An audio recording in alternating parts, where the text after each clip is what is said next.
1096페이지에 있습니다. 1096페이지. 예레미야 29장 10절부터 우리 14절까지 우리 같이 교독하며 읽겠습니다. 여호와께서 이와 같이 말씀하시니라. 바빌론에서 70년이 차면 내가 너희를 돌보고 나의 선한 말을 너희에게 성취하여 너희를 이곳으로 돌아오게 하리라. 여호와의 말씀이니라. 너희를 향한 나의 생각을 내가 아나니 하늘이여 재앙이 아니니라. 너희에게 미래와 희망을 주는 것이니라. 너희가 내게 부르짖으며 내게 와서 기도하면 내가 너희들의 기도를 들을 것이요 너희가 온 마음으로 나를 구하면 나를 찾을 것이요 나를 만나리라. 이것은 여호와의 말씀이니라. 나는 너희들을 만날 것이며 너희를 포로된 중에서 다시 돌아오게 하사 내가 쫓아보내었던 나라들과 모든 곳에서 모아 사로잡혀 떠났던 그곳으로 돌아오게 하리라. 이것은 여호와의 말씀이니라. 아멘. 아멘, 할렐루야. 우리 옆 사람에게 하나님의 은혜의 말씀을 전합니다. 우리 샬롬으로 인사하겠습니다. 샬롬. 하나님의 은혜가 여러분 가운데 있기를 원하고 소원합니다. 오늘은 그 자녀를 향한 하나님의 계획이라는 제목으로 우리 같이 말씀을 나누기 원합니다. 올해가 75주년 되죠. 광복절 75주년입니다. 광복절이라는 것은 무엇입니까? 우리가 일제 치하에서 35년 동안 살다가 이제 강복이 되었던 해를 말하는 거죠. 1945년 8월 15일 어저께가 바로 75주년 광복절이 되는 때입니다. 6.25 동란이 일어난 지 꼭 70년 되는 해이기도 하죠. 이 7자와 70이라는 숫자는 참 의미가 있습니다. 이스라엘은 70년 동안 이 바벨론에게 의해서 포로가 되어서 포로 생활을 하게 되었죠. 원래 바벨론과 이스라엘은 최소한 한 2,000km 이상 떨어진 아주 먼 거리였습니다. 이스라엘은 오랫동안 최소한 한 500년 이상 다윗의 왕조에 의해서 세워졌고 그렇게 살다가 바빌론이라는 그때 그 당시에 근동 아시아의 최강자였던 바빌론, 지금의 미국과 같은 정도의 수준인 것이죠. 그러한 바빌론 제국에 의해서 멸망을 당하게 됩니다. 멸망을 당해서 거기에 있던 엘리야김 왕을 비롯해서 고관들과 제사장들과 많은 수많은 백성들이 바빌론 땅 2,000km나 되는 떨어져 있는 곳에 걸어서 끌려가는 그러한 아주 큰 재난을 겪게 되는 것이죠.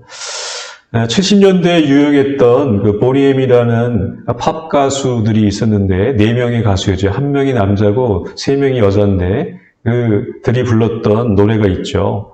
By the rivers in the Babylon, by the rivers in the Babylon, 이러한 팝송 노래가 있는데 이 노래의 가사를 이렇게 번역하면 바벨론 강가에서라는 뜻이죠. 처음에는 이 노래를 아주 저도 젊었을 때는 흥얼거리면서 따라 불렀는데 그 의미가 무엇인지를 몰랐어요. 그런데 그 가사를 한번 들려드리겠습니다. 바벨론 강가에서 우리는 앉아 있었지요. 그래요. 우리는 시온을 생각하며 울었습니다. 사악한 무리들이 우리를 포로로 끌고 왔을 때 우리에게 노래를 요구하였지요.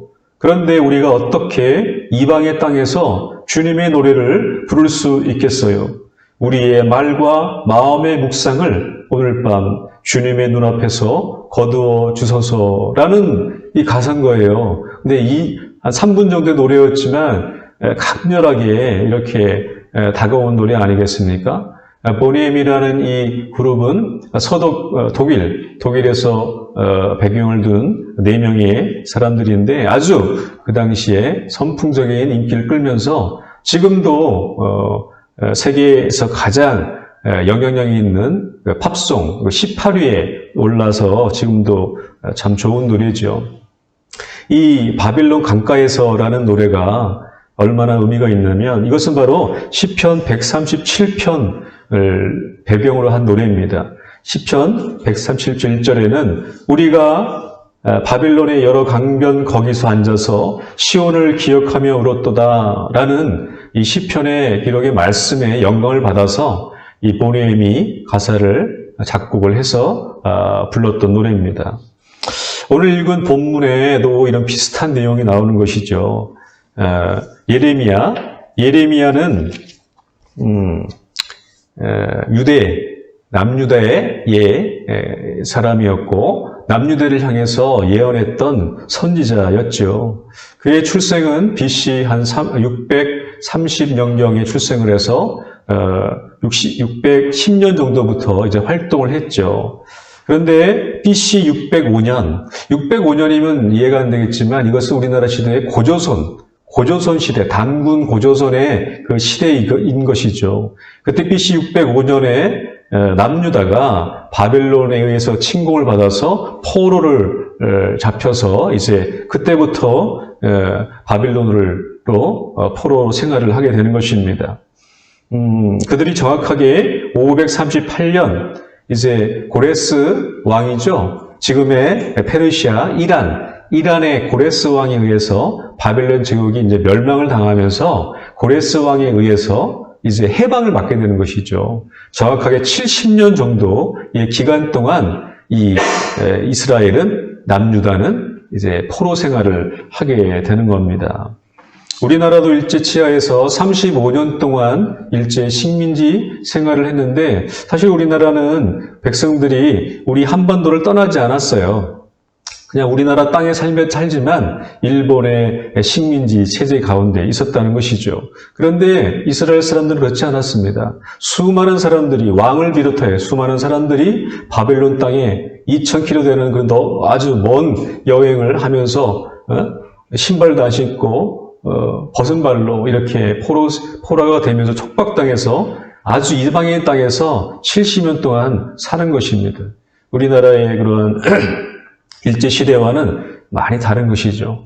70년 동안 이렇게 살았다는 것은 놀라운 일입니다. 예레미야를 통해서 하나님은 계속해서 말씀하셨죠. 돌아와라, 돌아와라. 유대야 돌아와라, 이스라엘아 돌아와라, 내게 돌아오라라고 계속 얘기를 했는데 결국에는 돌아오지 않고 바빌론에 의해서 멸망당한 것을 우리가 볼 수가 있습니다. 이스라엘의 멸망의 원인이 무엇일까요?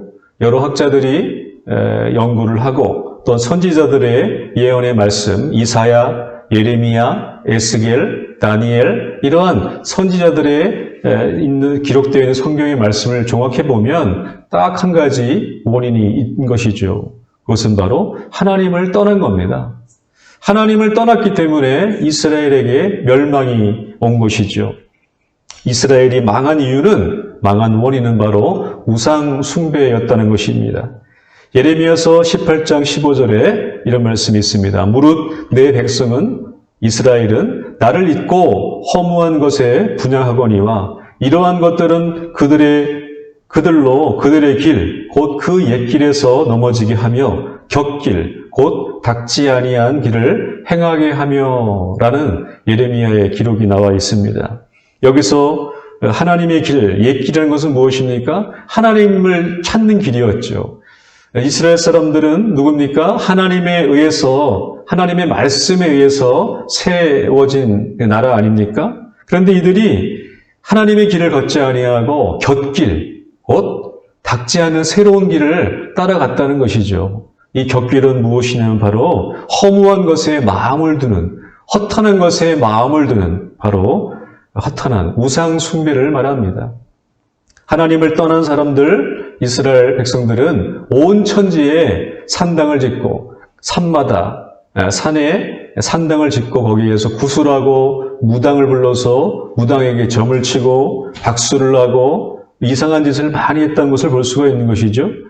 하나님을 예배하고 하나님을 경배했던 이스라엘이 온 산마다 산당을 짓고 그곳에서 아주 타락한 영적인 타락이 그 가운데 있었다는 것입니다. 영적인 타락. 이것이 바로 이스라엘이 망한 결정적인 원인인 것이죠. 이스라엘을 히브리 사람이라고 합니다. 이스라엘을 다른 말로 하면 히브리인이라고 하는데 히브리인이라는 것은 무슨 뜻입니까? 바로 강을 건너왔다라는 뜻이죠. 히브리 사람들은 강을 건너온 사람들이에요. 여기서 강인 것을 무엇을 의미하냐면 바로 홍해 바다를 건너온 사람들이라는 뜻입니다. 그러므로 이스라엘 사람들은, 곧 히브리 사람들은 강을 건너왔다라는 뜻이죠. 강을 건너왔다는 뜻은 무엇이냐면 바로 출애굽을 했다는 것이죠. 에집트에서 430년간 노예살이로 종소리 하다가 하나님의 종 모세를 통해서 그가 이제 60만의 이스라엘 사람들을 끌고 탈출을 해서 그 시내 광야에서 40년 동안 헤매다가 가나안 땅에 들어가서 나라를 세우게 됩니다. 이것이 바로 이스라엘의 건국이 되는 것이죠. 이럴 때 건국이 된 것은 무엇입니까? 하나님의 말씀에 따라서, 하나님의 말씀에 의해서 시내산에서 받은 모세의 십계명의 말씀을 통해서 그들은 하나님의 백성이 되었는데, 그렇지만 그들은 어떻게 됐습니까? 결국에는 하나님을 버리고 헛하는 것을 쫓아 우상을 숭배하며 하나님을 버렸던 것이 된 것이죠. 일반 백성뿐만 아니라 정치와 종교, 왕과 선지자와 제사장, 모든 하나님의 사람들조차도, 하나님의 전문적으로 목회하는 목사들조차도 하나님을 버리고 우상을 숭배하며 거짓과 허탄한 것을 예언하며 선지했기 때문에 하나님은 그것을 보시고 멸망시키신 것입니다. 우리의 생활은 어떻습니까? 우리의 신앙생활은 어떻게 지금 되고 있습니까? 우리는 하나님을 예배하는 사람들입니까? 아니면 우상을 숭배하는 사람들입니까? 우리의 마음속에 하나님의 영이 있습니까? 아니면 우리의 세상적인 것으로 우리 마음을 가득 채우고 있는 것입니까? 하나님 외에 다른 것을 두는 것이 바로 우상 숭배입니다. 우상 숭배라는 것은 다른 것이 아니고 옛날에 이스라엘 사람들은 돌을 깎아 만들었어요. 돌을 곰의 모양으로, 소의 모양으로, 풍요의 상징인 황소의 모양으로 깎아 만들어서 그 우상들에게 절하고 숭배하고 자기 집집마다 이런 우상들을 하나씩 갖다 놓고 거기에 매일마다 기도하고 했던 것이 우상 숭배였지요. 그런데 오늘날에는 이렇게 하는 사람도 있어요. 금으로, 금 한 10돈을 돼지 모양으로 만들어서 우리에게 복을 달라고, 우리 가정에 복을 달라고 하면서 매일 비는 사람도 있죠. 그런 금덩어리를 만들어서 그렇게 하는 사람도 있지만 대부분의 현대의 우상은 그런 거 보이지 않는 것이죠. 우리의 마음속에 하나님보다 돈을 사랑하고 있으면 돈이 우상인 것이죠. 하나님보다 사람을 더 사랑하고 사람에게 더 가치를 둔다면 사람이 바로 우상인 것이죠. 심지어 공부하는 것에 우리 마음을 뺏긴다면 그것도 바로 그 공부가 우상인 것입니다. 다른 무엇보다도, 다른 어떤 것보다도 하나님보다 더 우선하는 것이 있다면 그것은 바로 나의 우상이라는 것이죠. 여러분은, 저와 여러분은 하나님의 사람입니까? 우상을 숭배하는 사람입니까? 하나님의 영에 의해서 살아가는 사람입니까? 만약 그런 것이 있다면, 내게 우상이 있다면 일단 회개하면서 하나님께 다시 돌아가는 그러한 귀한 일들이 있어야 될 줄을 믿습니다. 두 번째, 하나님은 그의 백성을 절대로 버리시지 않는다. 우리 또 한번 따라 할까요? 하나님은 그의 백성을 절대로 버리지 아니하신다. 아멘. 예레미야서 29장 10절을 한번 다 같이 읽겠습니다. 시작. 여호와께서 이와 같이 말씀하시니라. 바벨론에서 70년이 차면 내가 너희를 돌보고 나의 선한 말을 너희에게 성취하여 너희를 이곳으로 돌아오게 하리라.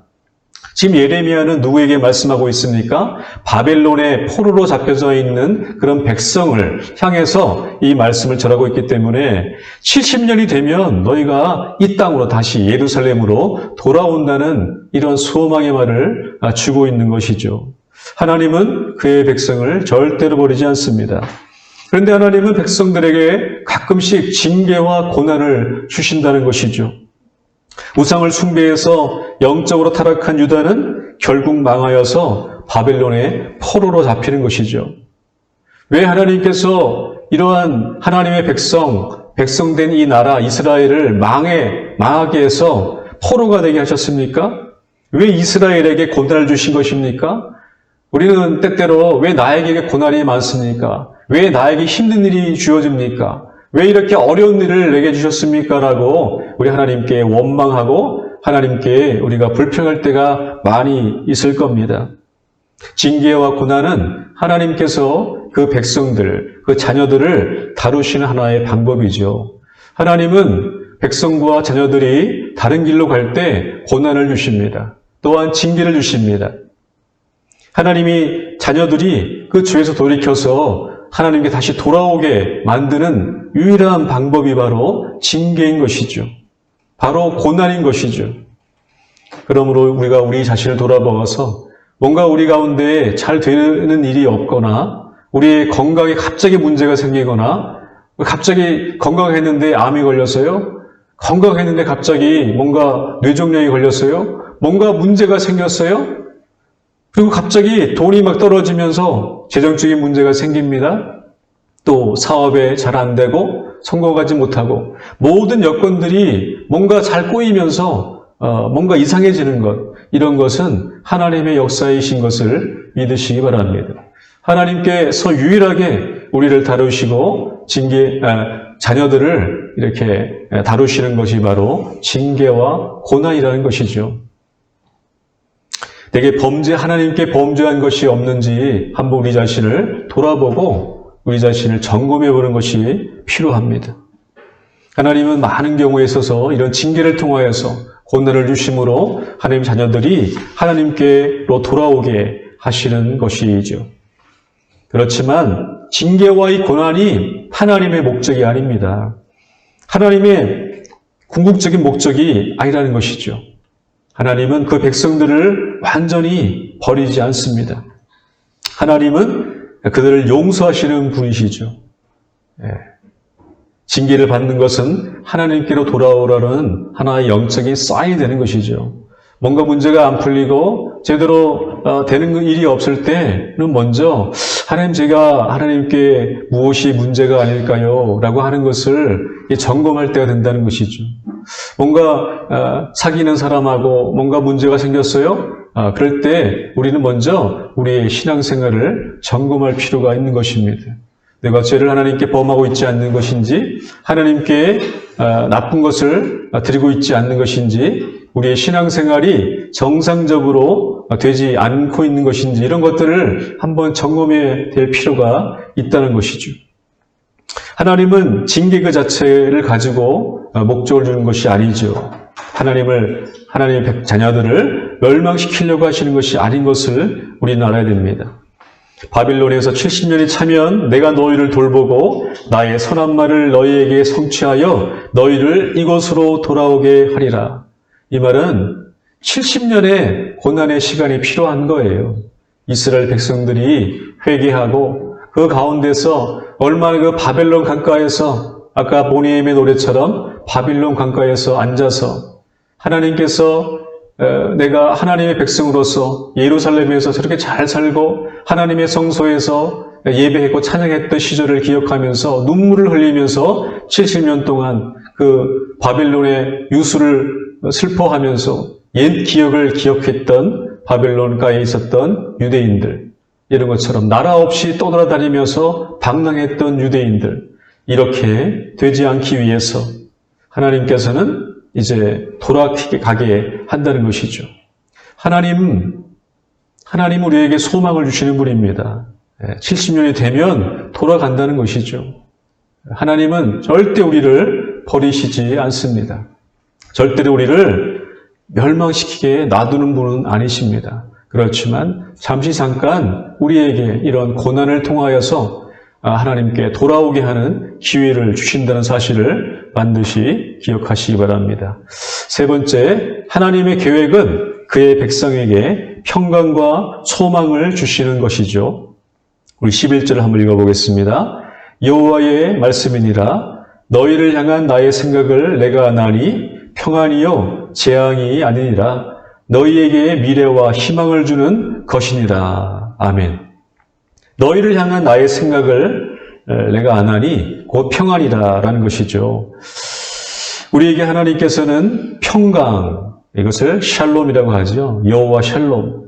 이 평안하다는 말은 너무나 좋은 말이에요. 가장 좋아하는 말 중에 하나인데, 하나님은 살아가는 자에게 잠을 주시는 것이죠.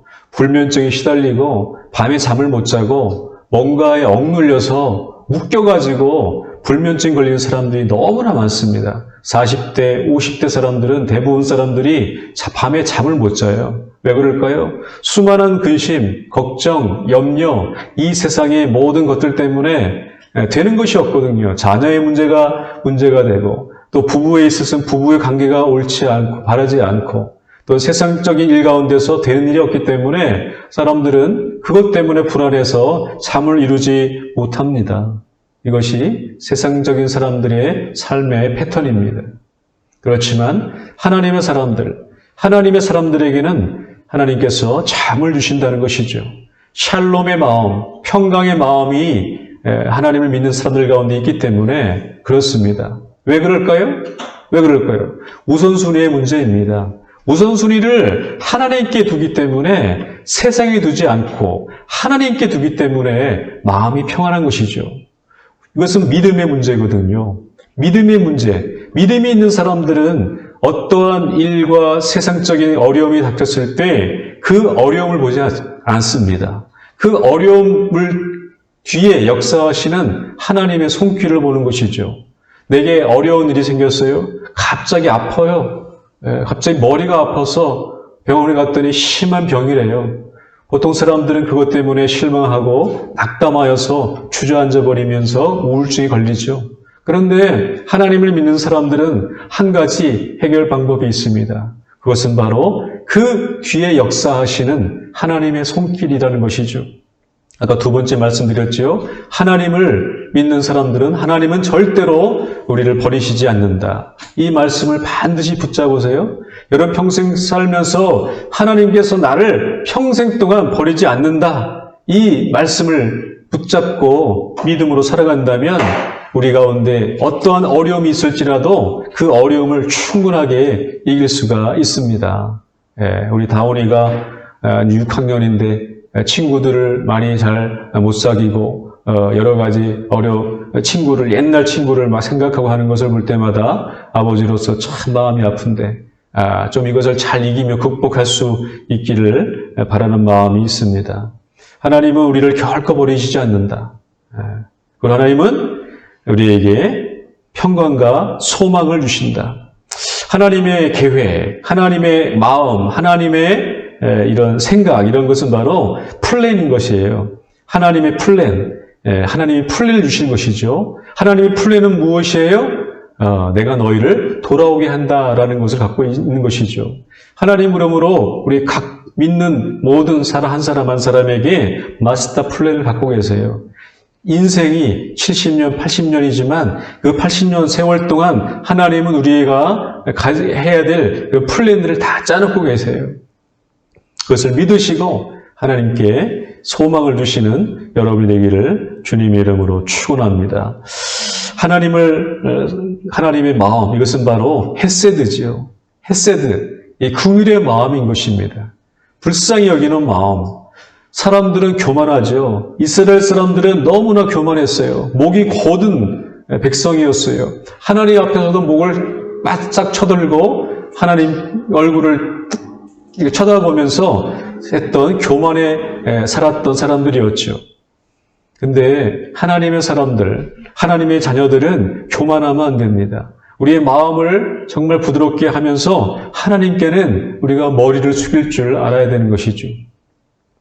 하나님의 헤세드가 없다면, 하나님의 인자하심이 없다면, 하나님의 긍휼하심이 없다면 우리는 벌써 죽었을 것입니다. 벌써 죽었을 것이에요. 하나님은 그의 백성이 잘 되기를 바라십니다. 믿습니까? 우리가 하나님을 배신해도 하나님은 그 일을 곧바로 잃어버리세요. 하나님은 우리의 과거의 죄를 다시 묻지 않습니다. 하나님은 우리의 죄를 다시 묻지 않습니다. 근데 우리는 보통 사람들과 관계 깨어지면 그 사람을 다시 보지 않습니다. 원수가 되는 것이죠. 철천지 원수가 되는 것이죠. 나에게 잘못한 사람에게서는 아주 큰 응징을 하는 것이 세상사의 일인 것이죠. 그런데 하나님은 절대로 그런 분이 아닙니다. 항상 우리를 기다리시는 것이죠. 우리를 용서해 주시는 분이시죠. 우리를 긍휼히 여기시는 분이시죠. 이스라엘이 그렇게 우상숭배를 해서 하나님께 벌을 받아 징계를 받아서 바벨론 유수 70년 동안 그곳에 살았지만 하나님은 거기서 멈추시지 않으셨어요. 하나님은 그들을 다시 살려내셔서 다시 70년 뒤에 이스라엘 땅으로, 예루살렘 땅으로 돌아오게 하십니다. 여기서 볼 수 있는 것은 하나님은 우리의 죄를 잊어버리신다는 것이죠. 누가복음 15장에도 탕자의 비유가 나오지 않습니까? 탕자는 방탕한 사람이죠. 부모에게, 아버지에게 2명의 아들이 있었는데 둘째 아들이 아버지의 재산을 받아서 먼 타국에 가서 그 재산을 다 탕진하고 결국에는 돈이 없어서 그 타국에서 쥐염렬배로 그냥 배를 채우다가 얼마나 한심했던지 마치 바벨론 강가에서 잃어버린 나라를 울면서 기도했던 이스라엘 백성과 같이 이제는 내가 아버지 집에 다시 가야 되겠다. 나의 사랑하는 아버지 집에 다시 가야 되겠다 하면서 그 돈이 한 푼도 없는 거지가 되었던 탕자가 아버지께 돌아왔을 때 그 아버지는 그 아들을 보고 막 뛰어가면서 아들의 목을 끌어안고 이렇게 반가워하며 울었다고 하는 그러한 탕자의 비유가 누가복음 15장에 나와 있지 않습니까? 바로 이 아버지가 하나님이신 것이죠. 아버지는 항상 탕자인 아들이, 떠나갔던 아들이, 배신하고 아버지를 멀리하고 도망갔던 아들이 다시 언제나 돌아오기를 항상 기다리는 아버지, 사랑스러운 아버지인 것을 말씀해 주시고 있는 것이죠. 하나님은 항상 우리를 받아주시는 아버지십니다. 제가 고3 때 이제 대학 입시를 준비하면서 독서실에서 오랫동안 한 몇 달 동안 이렇게 있었는데 밤 10시가 되면 이제 집에 가야 되죠. 근데 우리 집에서 독서실까지 꽤 멀었어요. 버스로 한 15분 걸리는 곳인데 항상 우리 아버지가 오토바이를 타고 독서실이 끝나는 10시쯤 되면은 기다렸다가 아들을 태우고 이제 집에 가는 게 있었어요. 근데 한 번은 오토바이를 타고 가다가 경찰이 걸린 거예요. 그 밤 10시에 경찰이 딱 숨어 있다가 아버지가 이렇게 횡단보도에서 빨간불인데 지나가면 안 되는데 그냥 지나갔더니 그 앞에 딱 경찰이 딱 잡아가지고 나는 저 뒤에 가만히 있었는데 아버지가 딱지를 끊고 경찰하고 얘기하는 것을 봤습니다. 그 뒷모습을 보면서 우리 아버지가 나를 정말로 사랑하시는구나 이것을 느꼈습니다.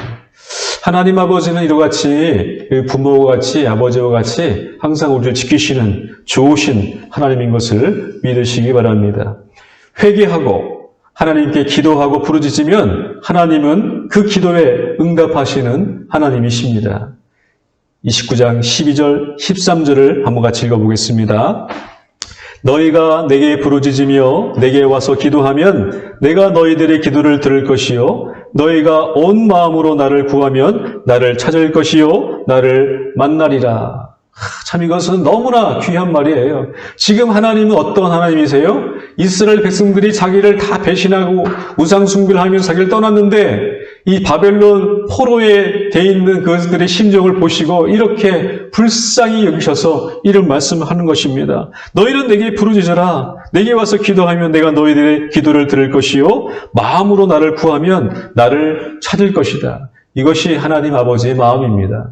사람들은, 자녀들은 부모를 떠나고 배신하고 부모의 마음을 알지 못하지만 하나님 아버지의 마음은 항상 그 아들과 딸이 자기에게 돌아오기를 항상 기다리는 그런 바보 같은 아버지 같은 마음으로 한다는 것이죠. 여러분의 죄를 고백하시고 하나님께 돌아오십시오. 사랑하는 성도 여러분, 하나님은 우리가 항상 하나님 자녀들이 잘 되기를 바라는 마음을 가지고 있습니다. 그분의 계획은 우리가 어렵게 살거나 고통 중에 사는 것을 원하는 것이 아니지요. 그러나 우리가 하나님을 떠나갔을 때 바로 그것이 지옥인 것이죠. 바로 고통과 어려움이 따른다는 것입니다. 그러나 하나님은 집 나간 탕자가 돌아오기를 기다리면서 그 마음을 가진 것처럼 하나님은 우리가 가진 우상을 버리고 하나님께 나아가야 되는 것이죠. 그것이 바로 우리가 하나님께 진정한 하나님 앞에서 잘 사는 방법입니다. 복받는 비결은 하나님 안에 사는 것이에요. With God, 임마누엘의 뜻이 무엇입니까? 바로 하나님이 나와 함께 하신다는 뜻이죠. 예수님이 이 땅에 오신 것이 바로 임마누엘이 되신 것이죠. 그 하나님이 이제 우리가 하나님의 성령을 통하여서 항상 나와 함께 하신 사실들을 믿으시기 바랍니다. 이렇게 주 안에서 살며 샬롬, 하나님의 평강을 누리는 저와 여러분이 되기를 예수님의 이름으로 축원합니다. 아멘. 만하신 아버지 하나님, 감사와 찬양과 존귀를 드립니다. 아버지 하나님, 우리가 항상 주님 안에 거하며 주님의 말씀을 따라 순종할 수 있도록 하나님 인도하여 주시옵소서. 아버지 하나님, 주님의 자녀를 결코 버리지 아니하시고 멸망의 길로 남기지 아니하시는 좋으신 하나님인 것을 내가 믿습니다. 아버지 하나님의 생각, 그 마음은 인자와 궁일인 것을 믿습니다. 아버지, 그러한 사람으로 살아갈 수 있도록 우리 모든 성도들 축복하여 주시옵소서. 이제는 우리 주 예수 그리스도의 그 무한하신 은혜와 하나님의 극진하신 사랑과 성령님의 충만 교통케 하시는 은사가 오늘도 이 말씀을 들고 세상을 향해 나가는 하나님의 귀한 권속들에게 이제로부터 영원까지 함께 하시기를 예수님의 이름으로 축원하옵나이다.